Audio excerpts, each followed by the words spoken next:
जयराम महतो रिजवान को दगा के लिए याद नहीं करेगा। मैं रिजवान भाई को संघर्ष के लिए याद करूंगा। बाकी वो जहां रहे खुशहाल रहे। बस एक टीस रह गई, एक मलाल रह गया कि जाना ही था, हाथ छोड़ना ही था तो नॉमिनेशन से पहले छोड़ दे। मैं किस पे विश्वास करूं। जयराम महतो छोटी सी आयु में बहुत कुछ सहा है, आगे भी सह लेगा। अपने नम आंखों को छुपाकर वो मुस्कुरा के बात कर लेगा, लेकिन रिजवान क्रांतिकारी को बद्दुआ नहीं देगा। दो क्रांतिकारी, एक रिजवान और दूसरा जयराम, कहने वाले, साथ में डायलॉग मारने वाले दोस्त आपको दगा देके चले गए और ऐसे समय में दगा देके चले गए हैं जहाँ से जयराम अकेले आंसू भी रोएगा तो उसका दिल नहीं भर सकता। नहीं, आपने सही कहा। बगोदर सीट को मैंने उनको प्रीफर किया था, इसलिए चूंकि वो उन्होंने एक साल तैयारी किया था बगोदर से। जब वो JKMM बनाए थे उस समय वो बगोदर से ही तैयारी कर रहे थे। फिर अचानक पता नहीं उनको कहाँ से ये आइडिया आया, या फिर किन लोगों ने उनको हिंट किया कि वो कांडे चुनाव लड़ेंगे, हॉट सीट लड़ेंगे जहाँ मुख्यमंत्री की अर्धांगिनी हो, राज्य लेवल पे। हाँ, उन्होंने ही मुझे कहा था। मैं कांडे के लिए कैसे सोच सकता हूँ कि इसका मुस्लिम में पकड़ नहीं था। महतो लोग ही, जयराम महतो जैसे लोग और कुर्मी समुदाय के लोग ही इनको बड़ा नेता बनाते हैं। सत्य से नकार नहीं सकते हैं। ये अगर जाना ही था तो नॉमिनेशन से पहले चले जाते। ये तो वही कहानी हुई ना अनिल भाई कि आपने शादी का कार्ड छपवा दिया है और निकल गए। अरे आपको नहीं मर्जी थी, आप अपनी मर्जी से विवाह करते, लेकिन शादी का कार्ड नहीं छपवाना था। तो वही भाई साहब को यही था कि नॉमिनेशन से पहले जाना था, कम से कम वहाँ हम अपना प्रत्याशी तो दे सकते थे। रिजवान आपके खिलाफ आके बेरमो अगर प्रचार करते हैं क्योंकि वो मुस्लिम बहुल इलाका है, तब तो फिर आपके लिए बड़ा डैमेज वाला स्थिति है। डैमेज नहीं हो, एक बार दगा दे दिया, दूसरा दे दिया तो एक्सेप्ट कर लिया, फिर से अगर आ जाएंगे रिजवान तो क्या कीजिएगा। दो क्रांतिकारी, एक रिजवान और दूसरा जयराम, कहने वाले, साथ में डायलॉग मारने वाले दोस्त आपको दगा देके चले गए और ऐसे समय में दगा देके चले गए हैं जहाँ से जयराम अकेले आंसू भी रोएगा तो उसका मतलब दिल नहीं भर सकता है। नहीं, आपने सही कहा। कल जब मैंने सुना तो सबसे पहले हमने अपने सारे कार्यक्रम को कैंसिल कर दिया और हमें लगता है कि आज मनसा पूजा के बाद हम पहली बार घर गए। अपने सारे साथियों को जो फोर व्हीलर में गए थे, फोर व्हीलर को हम आधे रास्ते से घुमा दिए। हम घर से बाइक मंगाए बुलेट। हम बोले नहीं, आज किसी के साथ हम नहीं जाएंगे, आप लोग अपना घर चले जाइए। और सही बात है, हम बुलेट मंगाए, बुलेट में बैठ के घर गए, कमरे को बंद किए और आंखें गिली थी। इसलिए गिली थी कि सवाल यही है कि आज मैंने अपने शरीर को गला दिया। मैं किस पे विश्वास करूं। आज यही रिजवान दा, हालांकि उनको मैं फिर यही कहूंगा कि मैं उनको दगाबाजी के लिए याद नहीं करूंगा, मैं उनको संघर्ष के लिए याद करूंगा। उन्होंने संघर्ष किया है। आज मुझे भी वो दिन याद आता है कि जब मैं वो तेतुलमारी के अपने मोहलेडी गांव में थे।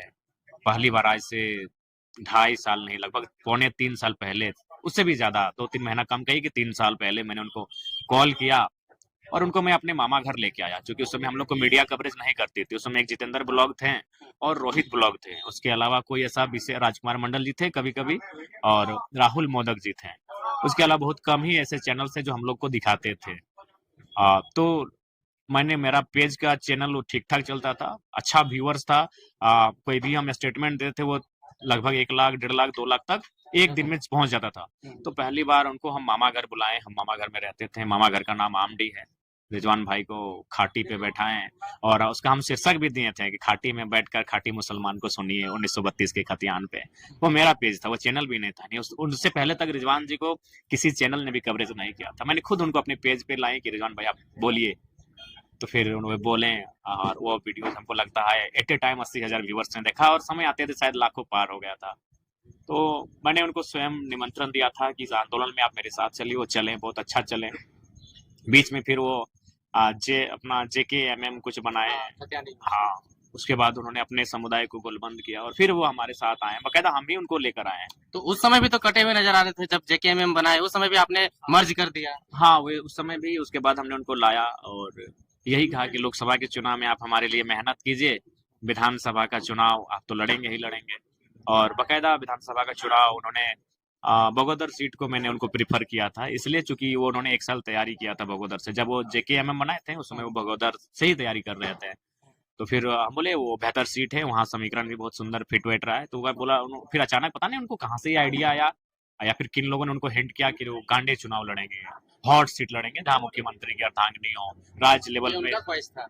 हाँ, उन्होंने ही मुझे कहा था। मैं कांडे के लिए कैसे सोच सकता हूँ। उनका घर बगोदर। हाँ, उनका घर मेरे विधानसभा टुंडी। टुंडी में पड़ता है, लेकिन बगोदर हाँ, में तैयारी बगोदर में तैयारी किए थे, साल भर किए थे तैयारी और अच्छा तैयारी किए थे। हाँ। तो मैं गिरिडीह तक हार्डली गया था, क्योंकि गिरिडीह मेरे असेंबली, सॉरी, कॉन्स्टिट्यूशन में आता है। तो मैंने गिरिडीह लोकसभा में, गिरिडीह विधानसभा उनको कहा था, क्योंकि वहाँ उनके समुदाय की आबादी भी 60,000 से ज्यादा है। हमारे समुदाय भी कुछ ठीक ठाक है रिटर्न में। तो मैंने उनको गिरिडीह तक प्रीफर किया था कि आप तो बड़े नेता हैं, आप चयन कीजिए। और मैंने उनको गिरिडीह बगोदर गांडे मेरे दिमाग में नहीं था, तो फिर वो बोले नहीं हम गांडे से लड़ेंगे। तो फिर डिस्कस हुआ, तो हाँ एक मजाक मजाक में ये हुआ कि आप तो कुछ लोगों ने कहा कि आप तुम तोर से बड़ो चुनाव भर तो नेता रहो, कहले कैसे ना तो लड़ रहे मंत्री जी से, हम मुख्यमंत्री का अर्धांगिनी से। तो हम बोले ठीक है आप लड़िए। तो फिर वो वहां गए। उसके बाद जो भी था बस इतना ही कहेंगे, जहां भी रहो दोस्त खुशहाल रहना, सलामत रहना, अच्छे से रहना। और हाँ यही, अगर आपको जाना ही था तो नॉमिनेशन से पहले जाना था। मतलब तो वो पार्टी के लिए डैमेज कर दिया। हाँ बिल्कुल, उनको नहीं बुरा कहेंगे, मेहनत किए हैं इतना। जयराम महतो इस छोटी सी आयु में बहुत कुछ सहा है, आगे भी सह लेगा। अपने अपने नम आंखों को छुपाकर वो मुस्कुरा के बात कर लेगा, लेकिन रिजवान क्रांतिकारी को बद्दुआ नहीं देगा। लोग कहते हैं कि इसका मुस्लिम में पकड़ नहीं था, महतो लोग ही, जयराम महतो जैसे लोग और कुर्मी समुदाय के लोग ही इनको बड़ा नेता बना दिया है। बाकी ये उनका सत्य है, ये भी सच्चाई है, इसमें आप नकार नहीं सकते हैं। क्योंकि आज उनको जो भी उनके व्यूअर्स भी हैं वो मैक्सिमम जो है हमारे समुदाय से ही हैं। उन्होंने जिन मंचों पे संबोधन किया है वो हमारे समुदाय की भीड़ थी। ये सत्य है, सत्य से नकार नहीं सकते हैं। लेकिन अंततः यही कहेंगे, अगर जाना ही था तो नॉमिनेशन से पहले चले जाते। ये तो वही कहानी हुई ना अनिल भाई, कि आपने शादी का कार्ड छपवा दिया है और निकल गए। अरे आपको नहीं मर्जी थी, आप अपनी मर्जी से विवाह करते, लेकिन शादी का कार्ड नहीं छपवाना था। तो वही भाई साहब को यही था कि नॉमिनेशन से पहले जाना था, कम से कम वहां हम अपना प्रत्याशी तो दे सकते थे। सही बात है, लेकिन कहीं ना कहीं आपके लिए भी वो जेल गया जिस दिन लोकसभा का आपका नॉमिनेशन था, उनको उठा करके ले आदर, गया। इसीलिए मैंने कहा कि मैं उनको दगा के लिए याद नहीं करूंगा, संघर्ष के लिए याद करूंगा। हालांकि मेरे समर्थक, उनके समुदाय के ही कुछ लोग उन्हें दगा के लिए याद कर सकते हैं, लेकिन जयराम महतो रिजवान को दगा के लिए याद नहीं करेगा। मीडिया मुझे 1000 बार अगर सवाल करेगी तो मैं 1000 बार यही कहूंगा कि मैं रिजवान भाई को संघर्ष के लिए याद करूंगा। बाकी वो जहां रहे खुशहाल रहे, बस यही एक मैंने एक टीस रह गई, एक मलाल रह गया कि जाना ही था, हाथ छोड़ना ही था तो नॉमिनेशन से पहले छोड़ देते। एक बार दगा दे दिया, दूसरा दे दिया तो एक्सेप्ट कर लिया, फिर से अगर आ जाएंगे रिजवान तो क्या कहिएगा। देखिए अब सोचा जाएगा, हम लोग बहुत भावुक इंसान है, बहुत कोमल हृदय के इंसान हैं, और कभी अगर हम लोग इतने चालसाजी नहीं है। हम लोग हमें वो एक ऐसा केंद्र अध्यक्ष हैं जो आप पूछिए, हमारा मोबाइल का पासवर्ड हमारा एक पंचायत का सदस्य को मालूम है कि हमारे केंद्र अध्यक्ष जी के मोबाइल का पासवर्ड क्या है।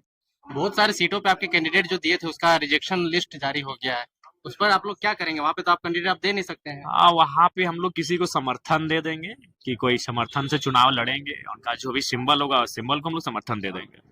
बेरमो में क्या स्थिति है? अगर रिजवान आपके खिलाफ आके बेरमो में अगर प्रचार करते हैं, क्योंकि वो मुस्लिम बहुल इलाका है, तब तो फिर आपके लिए बड़ा डैमेज वाला स्थिति नहीं, है। डैमेज नहीं होगा, डैमेज नहीं होगा। वो स्वागत है, वो डुमरी आए, बेरमो आए आए, कोई दिक्कत नहीं। अगर वो मेरे खिलाफ भी बोलते हैं तो हम उनको, क्योंकि उन्होंने संघर्ष किया है हमारे लिए, बहुत मेहनत किया है, लेकिन होता है मान, पता नहीं उनको शायद फ्यूचर जो होता है वो एक दूरदर्शिता की सोच शायद नहीं देख पाए दूर तक जयराम महतो को।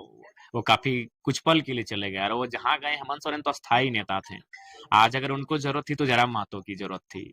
हेमंत सोरेन अस्थायी नेता हैं, 3 बार के मुख्यमंत्री हैं, उनके जाने, रिजवान जी के हेमंत के पास जाने या ना जाने से कोई फर्क नहीं पड़ेगा, लेकिन अगर जयराम महतो के साथ रहते तो बहुत फर्क पड़ता।